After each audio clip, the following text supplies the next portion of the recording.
Hi everyone, আজি বছৰটো এটা বিশেষ দিন যিহেতু আজি দিনটো দুটা উৎসৱ আছে এক হ'ল গণতন্ত্ৰ দিৱস আৰু দুই হ'ল সৰস্বতী পূজা প্ৰথমতে সকলোকে গণতন্ত্ৰ দিৱসৰ শুভেচ্ছা জনাইছো লগতে সৰস্বতী পূজাৰো শুভেচ্ছা জনাইছো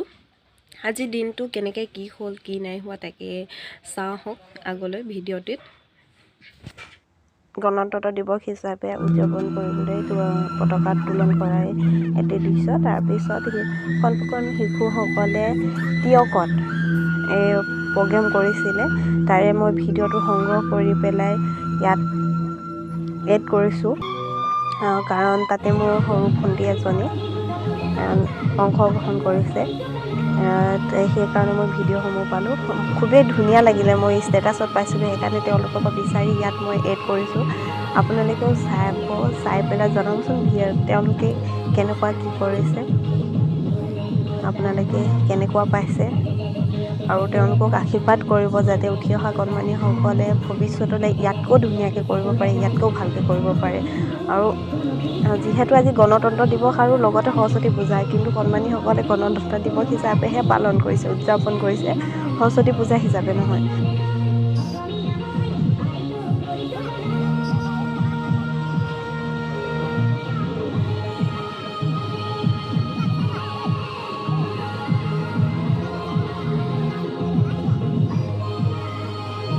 বহুত দিনৰ মূৰত এপাক মাৰিছোঁ সৰস্বতী পূজা বুলি নিজে পঢ়ি অহা কলেজখনত সৰস্বতী পূজা কেনেকুৱা কি হৈছে তাকে চাবলৈ অকণমান আৰু যিহেতু আমাৰ পুৰণি অভ্যাস আছে কলেজখনৰ যে প্ৰাচী পত্ৰিকা উলিওৱা হয় তাৰে আমি গৈ পাওঁতে উন্মোচন কৰিছে এখন আজি আমাৰ বিশেষ স্থান অৰিন্দমৰ নামটো হেনো বহুত মহত্বপূৰ্ণ কাৰণ আমাৰ 7খন ৰাজ্য মিলি পেলাই অসমখন হয় তেওঁ 7 ভনী মিলি সেই 7 ভনীৰ নামেৰে সেই নামটো সৃষ্টি পাইছে তেওঁ কোৱা মতে আৰু তেওঁ বিভিন্ন ধৰণৰ জীৱ জন্তু পুহিছে হেৰি কৰিছে ৰাখিছে সংৰক্ষণ কৰিছে কিন্তু বৰ্তমান সময়ত তেওঁ জুবোৰত দি থৈছে আমাক ফেব্ৰুৱাৰী লাষ্টলৈ মাতিছে বিশেষ চাবলৈ নাপালে আফগানিস্তানৰ উট আৰু আফ্ৰিকান ঘোঁৰা তাৰপিছত তেনেকৈ কৰি কিছুমান কেইটামান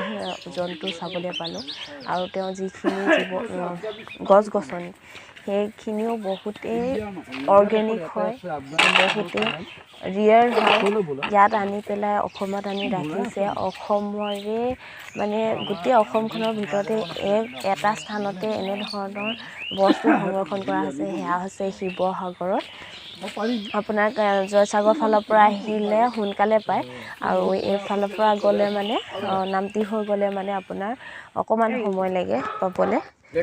আৰু আপোনালোকে যদি আহে তেনেহ'লে আপোনালোকে গুগল মেপত ডাইৰেক্ট অৰিন্দম বুলি চাৰ্চ কৰিব পাৰে আৰু লোকেশ্যনটো তাতে ওলাই যায় আপোনাৰ তেওঁ ঘৰ পোৱা আগে বৰপাত্ৰ বিদ্যালয়খন থাকি যায় তো আপোনালোকে সেই স্কুলখনৰ ৰাস্তাটো দি গ'লেই অকণমান গ'লে পাবগৈ আৰু আপোনালোকে চাবহি পাৰিব আৰু ফেব্ৰুৱাৰী মাহত তেওঁ যিহেতু সকলো জন্তু আকৌ ঘূৰাই আনিব ফেব্ৰুৱাৰীলৈ আপোনালোকে আহি নিশ্চয় চাবহি পাৰে আজি আমাৰ চবতকৈ আকৰ্ষণীয় স্থান হৈছে আমি বহুত দিনৰ পৰা প্লেনিং কৰি আছিলোঁ কিন্তু আমাৰ সময় মিলা নাছিলে তো আজি এনেকৈ কৰি যোৱা হ'ল পটককৈ এইবোৰ আপোনালোকে হেৰিত উলিয়াই দিয়ে নে বিকিবলৈ চবেই নিজৰ নিজৰ কামত ব্যস্ত সেইকাৰণে আজি সুবিধা পোৱা হ'ল সেইকাৰণে আমি গৈ চাই আহিলোঁগৈ আকৌ ফেব্ৰুৱাৰী লাষ্টত হয়তো যাম চাবলৈ কাৰণ আমি বেলেগ জেগাত গৈ চাবগৈ নোৱাৰোঁ জন্তুসমূহ যেনেকৈ উট আৰু যিখিনি আছে সেইখিনি আমি চাব নোৱাৰোঁ কিন্তু আমি ইয়াতে চাব যিহেতু পাম বা ঘৰৰ ওচৰতে আছে খুবেই ওচৰত খুব কম পইচাতে আমি চাব পাৰোঁ যাব পাৰোঁ সেইকাৰণে আমি ওচৰতে চামগৈ চেষ্টা কৰিম যে ফেব্ৰুৱাৰী লাষ্টত আমাক যিহেতু মাতিছে আমি চেষ্টা কৰিম যে সেই ফেব্ৰুৱাৰী কিবা না কিবা কৰি চাওঁ আৰু নিশ্চয় আপোনালোকক অৰিন্দমৰ গোটেই ভিডিঅ' কেনেকুৱা কি আছে সকলোবোৰ দেখুৱাম আৰু লগতে তেওঁ এতিয়া আলহী গ'লে থাকিব পৰাকৈ কেতিয়াবা হৈ যাব পাৰে কোনোবা দূৰৰ পৰা আহিব পাৰে থাকিবলৈ দিগদাৰ হ'ব পাৰে বা দেৰি হ'ব পাৰে তেতিয়া তেওঁ থাকিব পৰাকৈ গেষ্ট হাউচ এটা বনাই আছে আৰু কেইদিনমানৰ পিছত হ'বগৈ বুলি কৈছে তেওঁ অকণমান পইচাৰ মানে খেলি মেলি হৈ আছে কাৰণে তেওঁ এতিয়া সম্পূৰ্ণ কৰা নাই হ'লেও কামখিনি কৰি আছে লাহে লাহে কিন্তু তেওঁ নিজৰ পইচা কাৰো সহায় নোলোৱাকৈ কামসমূহ কৰিছে আৰু